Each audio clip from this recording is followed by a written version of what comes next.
La prison coronavirus.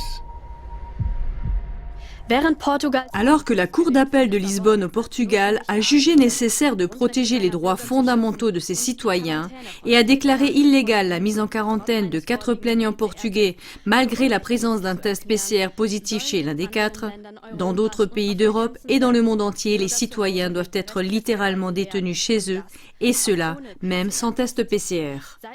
Non seulement la politique impose actuellement des restrictions strictes en matière de contact, mais elle incite aussi vivement les citoyens à s'isoler eux-mêmes. C'est ainsi que le virologue de la Charité à Berlin, Christian Drosten, a recommandé un auto-isolement de 5 jours, déjà en cas de légères manifestations de Covid-19, telles que des maux de dos ou de tête, et ce afin de ne pas prendre de risques. De plus, pour préparer les fêtes de Noël, chacun aurait dû s'isoler si possible plusieurs jours à l'avance. C'est ce que disait une recommandation sur la Covid-19 quelques semaines avant les fêtes. Le sujet de l'isolement et de la quarantaine est omniprésent dans la politique et les médias. Il est recommandé, exigé et rappelé.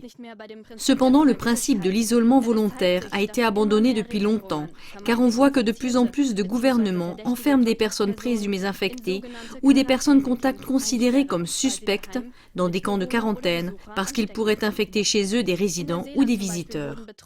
En Nouvelle-Zélande, par exemple, dès le printemps 2020, les personnes touchées ont été placées de force dans des bâtiments transformés tels que des centres de convention, des hôtels et des stades. Ce sont de vraies prisons temporaires où chaque activité est surveillée, chaque objection est vaine et aucun avocat ne peut apporter son aide.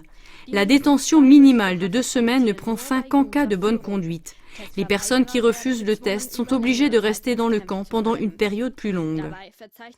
Pourtant, entre le 28 février et le 15 septembre 2020, la Nouvelle-Zélande n'a enregistré que 22 décès présumés de Covid-19, soit une moyenne de 3 par mois.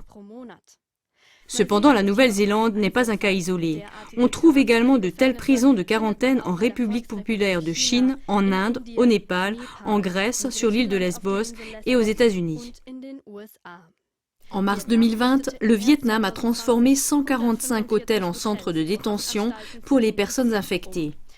Ces camps se trouvent souvent dans un état désolant et démoralisant. Le rejet social des personnes qui ne se soumettent pas inconditionnellement aux diktats de la Covid-19 augmente rapidement et de manière drastique. Elles sont stigmatisées et harcelées, ce qui entraîne souvent des crises de panique et des dépressions chez les personnes concernées. Si nous ne nous réveillons pas maintenant et n'arrêtons pas cette évolution, les générations futures s'étonneront et se demanderont comment de tels dérapages ont pu se produire sans qu'un tollé ne traverse toute la nation.